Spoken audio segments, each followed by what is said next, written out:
Hello friends, నీతోనే dance. ఇక చూస్తే 10 జోడీస్లో ఒక జోడీ అయితే ఆల్రెడీ ఎలిమినేషన్ అయితే అయిపోయింది.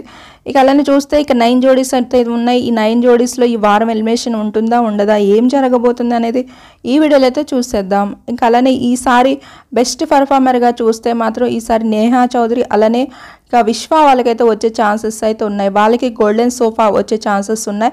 గోల్డెన్ పేపర్ కూడా ఇంకా ఈసారి అయితే చించేశారు, అది కూడా తరుణ్ మాస్టర్. ఇక ఏక్నాథ్ హారిక వాళ్ళకి మళ్ళీ గోల్డెన్ సోఫా వచ్చే ఛాన్సెస్ కూడా ఉన్నాయని అనిపిస్తుంది అనమాట వాళ్ళ పర్ఫార్మెన్స్ చూస్తుంటే. మరి ఏం జరుగుతుంది అనేది మన షో పూర్తిగా చూసిన తర్వాత అయితే చూసేద్దాం. ఇది ఓన్లీ నా గెస్ మాత్రమే అనమాట. ఇక అలానే చూస్తే ఇక ఈ వారం ఎలిమినేషన్ అనేది ఏం జరగబోతుంది. బ్రిట్టు, సంధ్య వాళ్ళు, అలానే చూస్తే పృథ్వీ, దర్శిని వాళ్ళు ఈ ఫేస్ ఆఫ్కి అయితే ఈ వారం అయితే రాబోతున్నారు. వీళ్ళల్లోనే ఈ వారం అయితే ఎలిమినేషన్ అయితే ఉండబోతుంది అనమాట.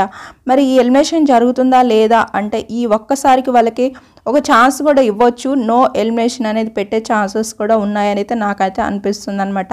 అలా పెట్టేసి వైల్డ్ కార్డుగా ఎవరిని తీసుకురాకుండా వీళ్ళ పర్ఫార్మెన్స్తోనే ఇలా నడిపించే ఛాన్సెస్ కూడా ఉన్నాయి. లేదు అంటే మాత్రం ఈ వారం ఒకరిని ఎలిమినేషన్ చేసి నెక్స్ట్ వీక్ ఇక వైల్డ్ కార్డ్ అయితే ఒకరిని అయితే తీసుకొచ్చే ఛాన్సెస్ కూడా ఉన్నట్టయితే అనిపిస్తుంది అనమాట. మీకేమనిపిస్తుంది? వైల్డ్ కార్డ్ వస్తే బాగుండని అనిపిస్తుందా, వీళ్ళు ఎలిమినేషన్ అవ్వకుండా ఉంటే బాగుండు అని అనిపిస్తుందా అనేది కూడా కామెంట్ అయితే చేయండి. ఇక షో చూసిన తర్వాత మళ్ళీ మన వీడియో అయితే వస్తుంది. ఛానల్ అయితే సబ్స్క్రైబ్ చేసుకొని ఫాలో అయిపోండి ఫ్రెండ్స్.